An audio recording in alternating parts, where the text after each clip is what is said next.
All right, we'll go ahead and get started. Thank you all for coming back and spending a few days with us.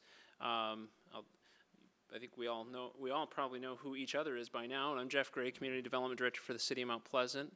You've been introduced previously to Ian Lockwood and Ken Ray with AECOM are helping us with recommendations on Mission Street. And we're joined also by Rob Eggers of the Spicer Group, who's helping the city with the overall updates to the master plan. We appreciate the time that you've given us over the course of the last few days and for giving us a little bit more time for us to kind of show you the work that Ian and Ken have done based on what we've heard you tell us. As was said earlier, we are recording, so we will have some time at the end for questions and answers, so if you wouldn't mind indulging us and stepping to the mic so that you don't have to be on TV, but when we do share this with others, it'll give them an opportunity to know what your question was. So without further ado, I'll turn it over to Ian to tell you about the work they've been doing. Great, thank you, Jeff. Well, good evening, everybody. I'm Ian Lockwood with AECOM, and I'm very pleased to share with you the results of our workshop this week. And I recognize a lot of people. Thank you for coming in and sharing your ideas over the last few days. It's been very helpful. So this was our schedule that we followed, and Ken and I went around, did some site visits. We had meetings with a lot of people, including most of you. We had a public meeting where people came in and we shared ideas with and got some feedback. Yesterday we had an open house for about 6 hours, and folks came in and looked at the plans and gave us some ideas. And we drew those up and finalized them today, and we're sharing them with you now in the final community meeting. So here we are with some of the business folks that came in. Here we are with some of the staff people at one of our meetings, and here we are with some members of the community. So, and we had other meetings as well, but it gives you an idea of the kinds of meetings we had. And we talked about the vision we were working on a few years ago for Mission Street, making it a more friendly, business-friendly, community-friendly, pedestrian-oriented, complete street. And we talked about the cross-section of Mission Street, the history of what happened with that project, and part of that was this network piece, which we're working on now. And so this was the last time we came a couple years ago, and obviously it was wintertime, but it's an incredible amount of pedestrian activity and so forth, even when it was cold, students crossing the street and this kind of thing. What we heard last time, that the street was unsafe, it was too fast, it was aesthetically unpleasing. There was the lack of network. It was developed in a piecemeal fashion. It was hard to cross and to turn off and on. And at lunch today, we were sitting in a restaurant, and there was these two ladies in the next table complaining about Mission Street and the inability to turn. And so I guess things have stayed pretty much the same. It's unwalkable. Apparently, everyone we meet avoids Mission Street. So despite that, there's still a lot of traffic on Mission Street. It's a barrier cutting the city in two parts, and it's also one of your main economic engines in the city. The street in the past has been narrowly defined as a facility to move traffic, and I think what we're hearing from the residents, the students, the university, the business people, is that the street has the capacity to do so much more. It can be a great address for businesses. It can be a friendly place for pedestrians to cross. It has a social role in the community. It has all these different layers to it, which have been kind of set aside for automobile purposes. And the idea is to reestablish a different set of priorities and reorganize the street over time, to turn into something that's more city and community friendly. So a long time ago, a bypass was done around the city. So 127 actually goes around the city, and Mission Street used to be the highway. It is still there going through the city. There is about 4,000, 5,000, 6,000 cars getting on and off the freeway down at the south end of Mission Street, and maybe 4,000 or 5,000 cars getting on and off the highway at the north end. Now in town, there's probably 25 or 30,000 cars. And we suspect that the cars getting on and off the highway here aren't simply going through town and getting back on the highway. They probably are going to the university, to a neighborhood, to a business, to the hospital, to something. So there's a lot of town activity, business activity, recreational activity, all these sorts of things are going on in town, and the through traffic is probably just staying on the freeway. So there's a huge access dimension to Mission Street, which has been de-emphasized in the past, and I think the sensibilities of the community is to reinvigorate that access, that business traffic, the university traffic between the residences and the university, and the social connections between neighborhoods and this kind of thing. So what we're talking about in this workshop is the lack of network in the south end of the city. That's kind of the dimension we're taking on. And network's really important in cities. On the left, there's what we call the sparse hierarchy, where there's a big road, large parcels, and on the right side, there's a more refined street network. And what we find is with a refined street network, there's many routing options for folks to go shopping, to go to school, to go to a friend's house, and this sort of thing. On the left, every trip has to use the big road.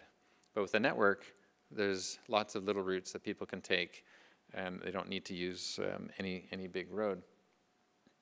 So when we look at a map of the city, and if we just kind of strip away all the land uses and so forth, and just look at the skeleton of the city, you can see at the top, at the north, there's a very well-connected network of streets.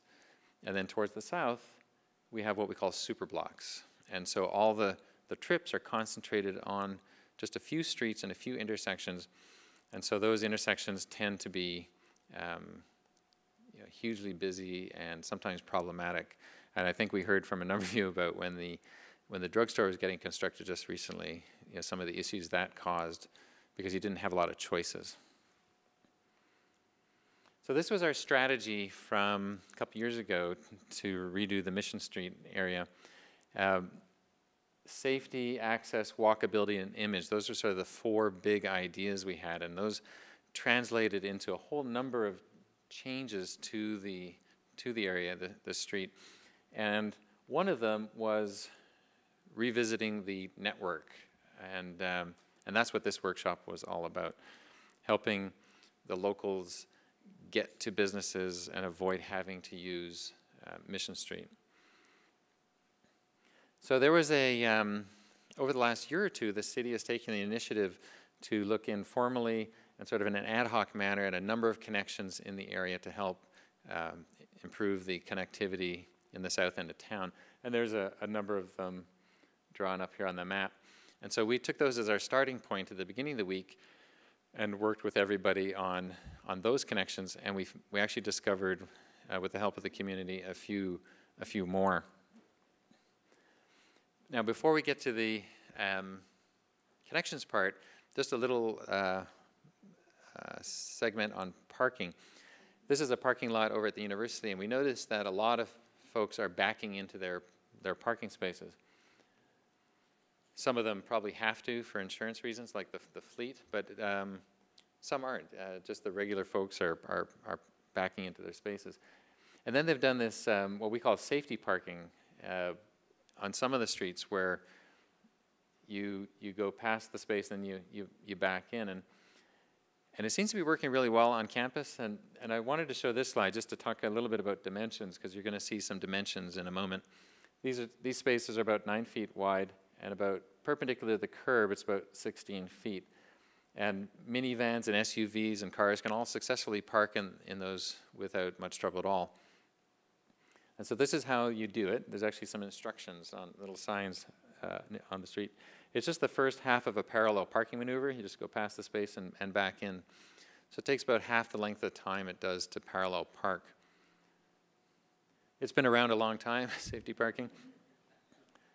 And it's easy to do. So here's a guy who just pulled past his space and he's backing into his parking space. There we go, did it. And we've seen these on arterial roads in other cities. It's, we call it safety parking because you control the live lane when you're backing in, just as you would with a parallel parking space. But when you leave, you can actually see. So if a driver is right here, they can see up the street before they leave. And that's why it's safer than your head-and-angle parking when you have to back out into the live lane of traffic. So that's why we like it. Also, when you're backed into the space, if you have little kids and when you open the car doors, the door provides a barrier between the kid and the road, and actually helps channel the child to the sidewalk. Unlike head-in parking when it does the opposite. And then when you're loading from the sidewalk as opposed to the middle of the street. And it's bike friendly, so you can actually ride your bike successfully without getting backed into. And there's more cyclists now going to and from the university. It looks like cycling in general is picking up, and so this is probably a good characteristic. So here is the corridor. Now, because it's a long corridor and the screen is longer this way, we put north to the right and south to the left. So there's Mission, there's Preston Street, there's Broomfield. Does everyone know, everyone oriented? And so these are all the connections that we came up together with. The blue ones are the east-west streets, and the orange ones are the north-south. So you can see it's not a perfect network, but it's a lot better than it was before. And so we on the aerial, and if you want to afterwards, you can come up and look at the more detailed drawings on the aerial. We drew what these might look like. And so we'll start up at the north end here, and we'll just work our way down and take a look at these. So if you blow up this area, there's a couple of connections. There's one that's right between the bowling alley and the Special Olympics building. Does everyone know where we are? And this could be just like a street. This is all on university property, and it can connect Mission Street with East Campus here, connect to some parking lots and so forth, and provide a really nice alternative route rather than using Preston Street. Or is that Bellows, I'm sorry, Bellows Street. So when this gets cumbersome, folks can use this street. It also will probably take a lot of right turns out of this intersection to free it up, free more green time up for left turns, for example. So we think it would really help Mission Street, but it would help local traffic as well, because it gives the locals another routing option without having to use the larger intersection. Oops. And then over here, there is let's see, that's Arby's. I can't remember what these two are. Does anybody remember what those are? Pizza Hut. Pizza Hut? So next door to the Pizza Hut, there is a potential route through, just a little connection. Again, it will help Preston Street. For example, if you wanted to turn left, it's very difficult to turn left in or out of this driveway because the backup from the signals actually crosses the driveway. And so at busy times, it would be really easy just to come out here and turn left at the signal. So it takes a lot of lefts off of the mid-block of Mission and puts it in a safer location. Similarly, if you're leaving a parking lot on campus, it gives you some choices as well. You don't have to come out to the big intersection. A lot of those little trips can happen on the little streets now. So this is what the street next to the bowling alley might look like. This has a little more space than the others because it's not constrained by buildings. So, and it's on one of the few corners where the university has an address on Mission Street. So we thought it could be have a generous landscape strip with trees on it, maybe some nice sidewalks leading onto campus.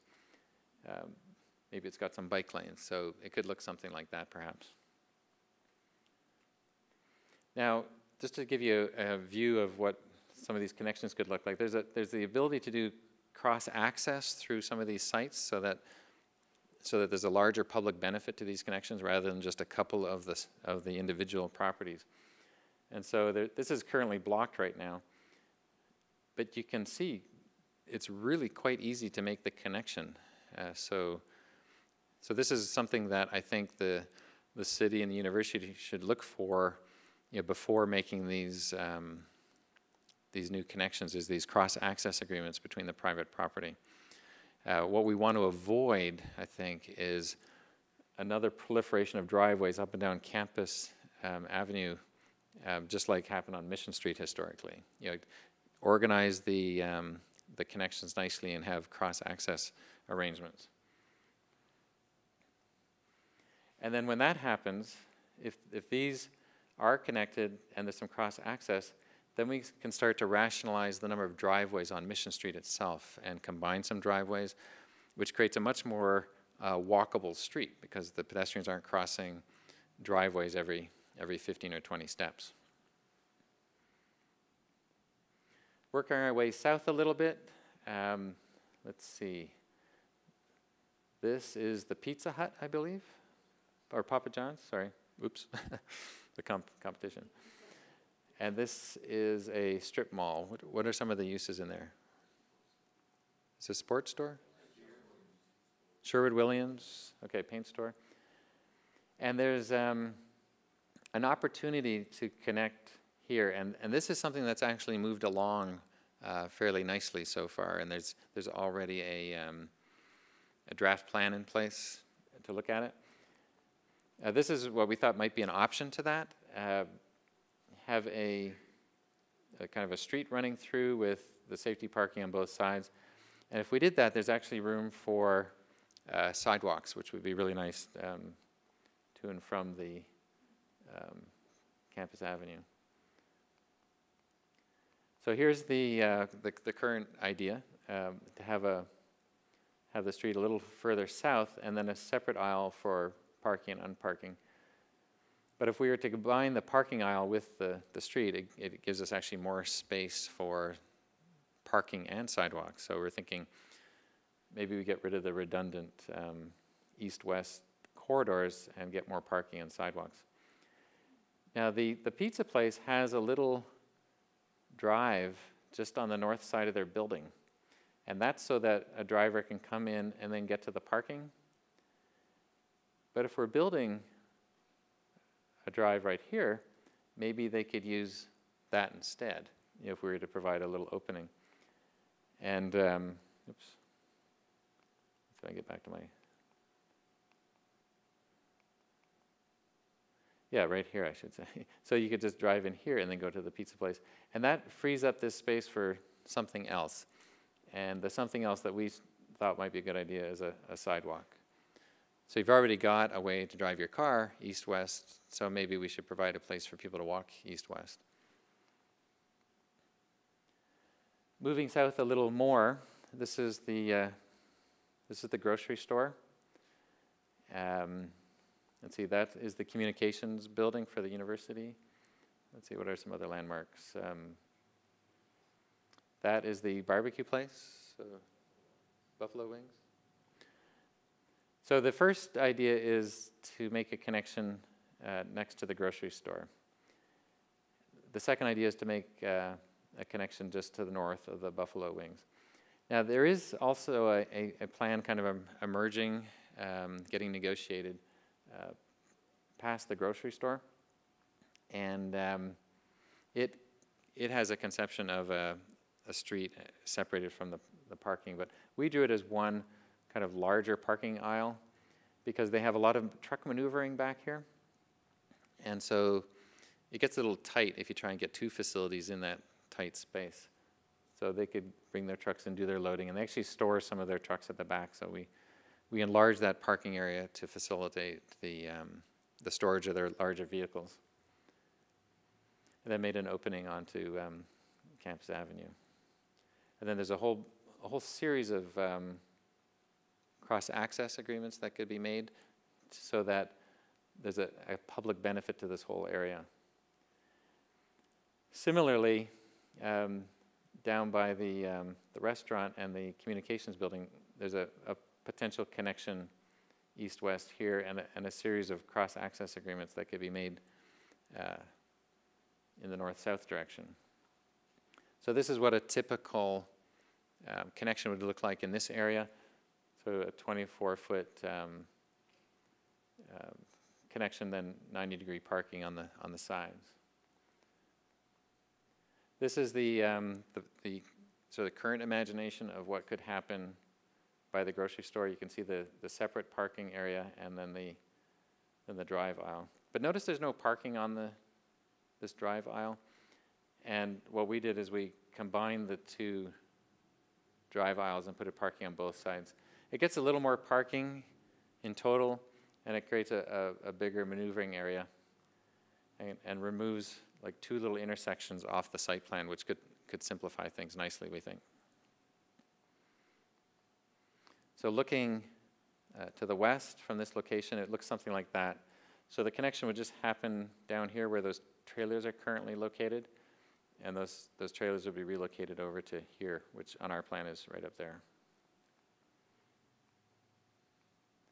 Then looking west on this connection, you can actually see the back aisle of at the rear end of the parking lot for the communications building, and it's not a leap to think that that could be connected easily as well. And then looking towards the south, down this connection, there's just a little bit of curb and a couple of bollards in between. So, these little local routing options are just right there to be had if folks wanted to do it. Going a little further south, this is another restaurant which the name escapes me. Kelly's? Oh, Kelly's. Okay. And this is the strip mall that has the Italian oven in it, for example. And there's the possibility of two connections here, one on each end. So there's a veterinarian clinic here. This aisle already exists all the way to the back corner of the parking lot, and the idea would be to just connect it if that was the desire. And at the other end, there's already an aisle going to the back corner, and this could be connected up to the corner of the football parking lot, the athletics parking lot.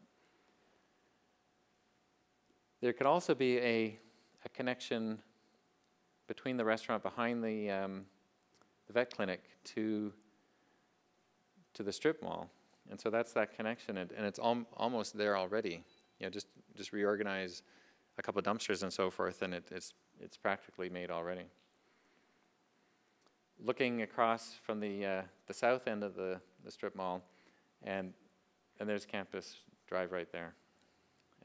There's a large depression and pond, wetland, just to the left, and then there's the memorial gardens over here. So it makes sense to us that it just connect to the end of that parking area. And then crossing the street at the south end, there's the JCPenney's and Target stores. And the parking lots almost touch right here. And there's plenty of drivers who have told us that they actually go onto Mission Street and get back off of Mission Street when, if a 20-foot connection were made, they wouldn't have to do that. So now there's some parochial interest by the different mall owners not to connect because they think it will hurt their business. They don't want to connect to their competition kind of thing. But we're of the opinion that connecting and having access to businesses is generally a good thing, and that they should really think about it and open up, because it would probably help both of their businesses if customers could get back and forth more easily. So it's just a matter of making a little opening in the fence. I'm surprised somebody just hasn't done it in the middle of the night. But looking north, you know, you can see the connection right there. It would be really easy to do, and I think make a lot of customers quite happy. And then moving north, this connection's already been made. This is the new bank, and so that exists today. And everybody who's experienced it that came in and talked to us really likes it, and it provides a really convenient local route for people to take. So for bravo on your first one, just a few more to go. That's good news. Big success there. Moving up to the next block, this is Evans Street. And Evans Street takes there's some businesses on both sides here, and then it takes a sharp turn and goes into a residential neighborhood.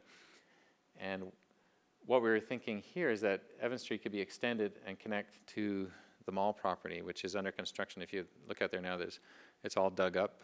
You know, maybe this connection could be made to provide another way to get to that large mall without having to use Mission Street. There's also some issues, though, that we learned about at this parking lot on the south end of the property about folks driving diagonally through the parking lot. And there's the view as you come in the current entrance. And so people don't go around the way they're intended to. They just cut across. So we're suggesting a series of little islands to help encourage them to behave. And so there's somebody cutting diagonally across. They actually overtook us. We were going the way we were supposed to, and they used the hypotenuse to overtake us. So looking up at this connection, there's a grassy area there with a shed at the end. So there's the grassy area and the shed.